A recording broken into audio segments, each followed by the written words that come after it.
Holy shit, what happened here? Just kidding.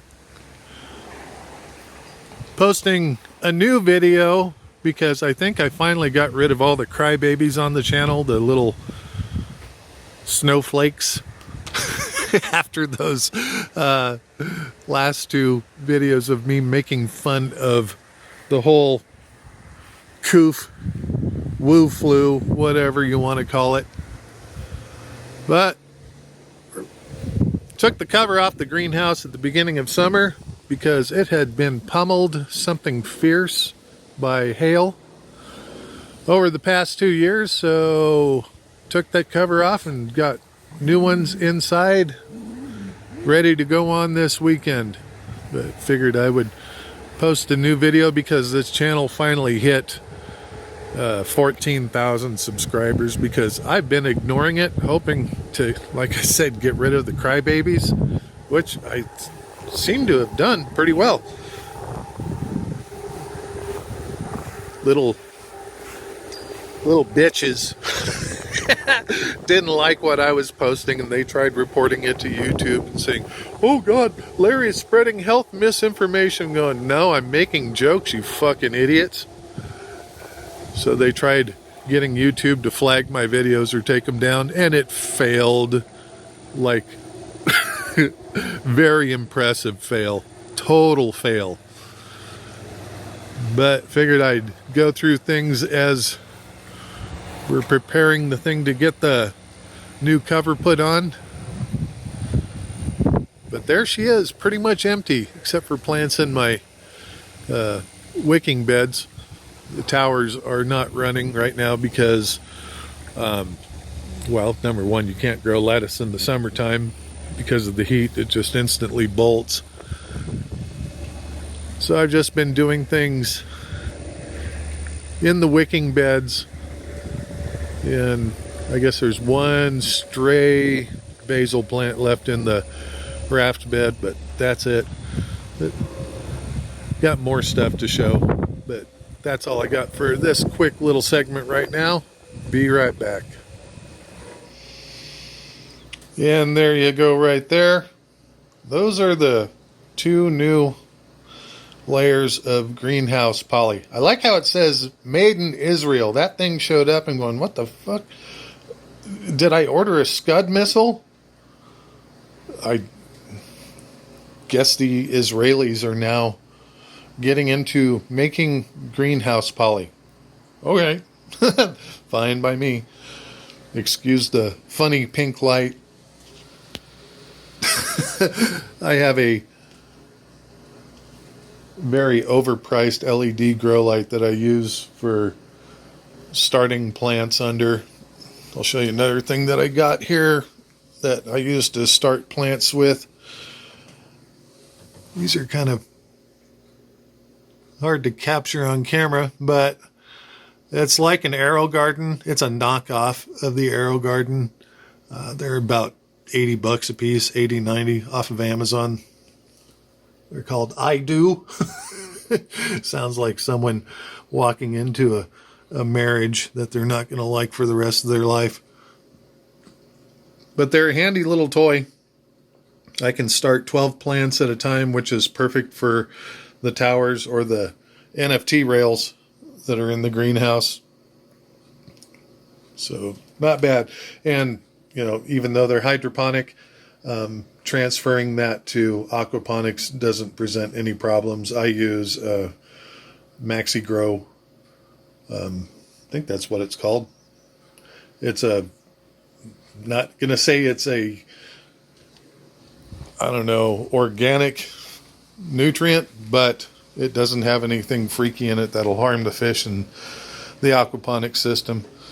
But yeah, between that disaster there and those little things over there, that's how I start plants indoors, and then I transplant them in the greenhouse after they're up and have at least one set of real leaves on them. But that's that part. Moving on to the next topic. Okay, well, now to cover some of the changes that have been made out here. I don't know. you can get a view at these. I added these LED street lights. Sorry about the wind noise that's probably going to happen. And it was really hard to find these things because I wanted something in the 2600 to 3000 Kelvin color temperature, and it took a while, but I found them. But these are on a timer,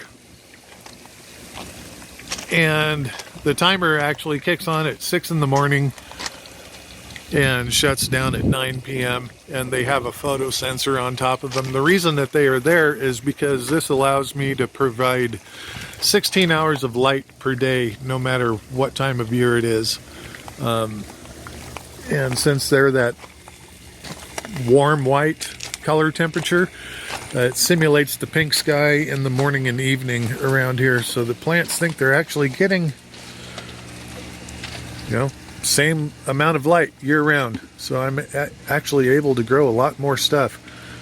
I had to redo the computer that runs everything out here. I had to take that breadboard out because after 3 years the contacts got oxidized, and I was, random things would happen. The exhaust fans would kick on for no good reason and umpteen other oddities. So I replaced everything with bus bars, with screw down terminals, and then solid state relays rather than mechanical ones.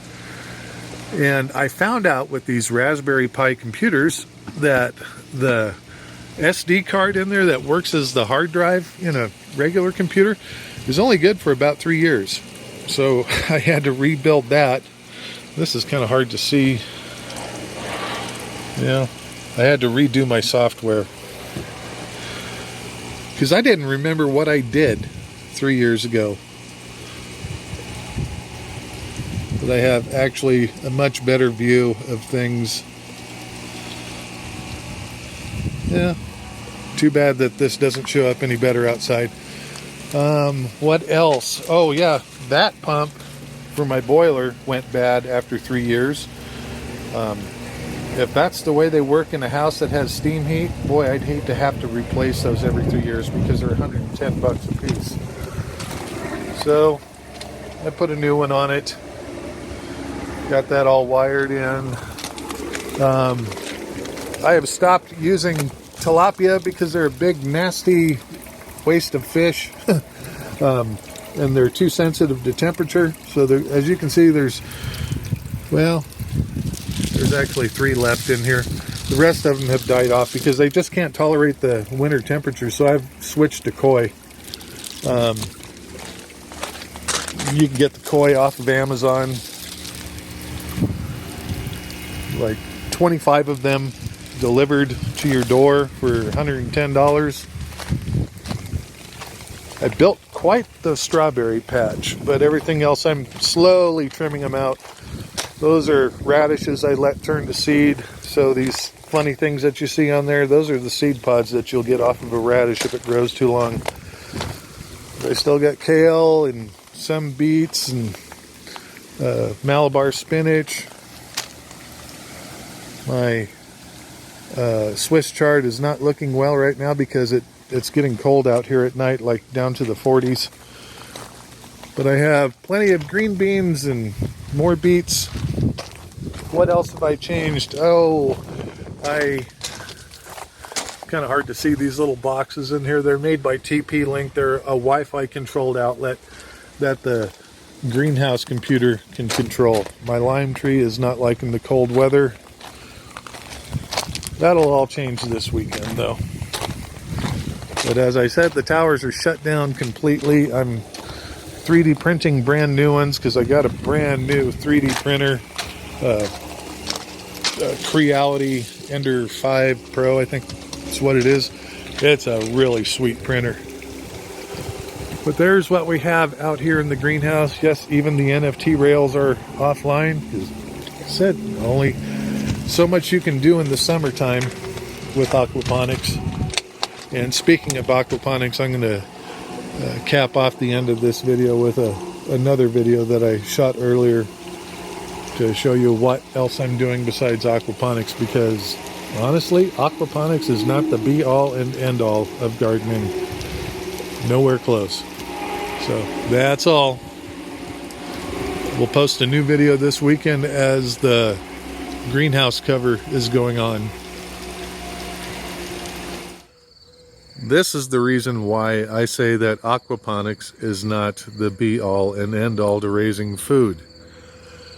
I couldn't do this in aquaponics unless I had 5 rows of media beds, 70 feet long each, and they'd only be usable for a few months out of the year.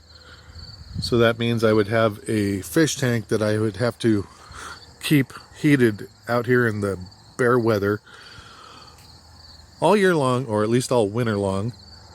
Whereas this thing, I grow in the ground, everything's fed off of one garden hose, because things are planted on soaker hoses just below the surface of the soil. And it cost me, 11 cents a day? Yeah, because it's a 1 kilowatt well pump. Electricity here is 11 cents per kilowatt hour, and they get water for 1 hour every day. So, no, aquaponics is not the be all and end all to raising food. Sorry.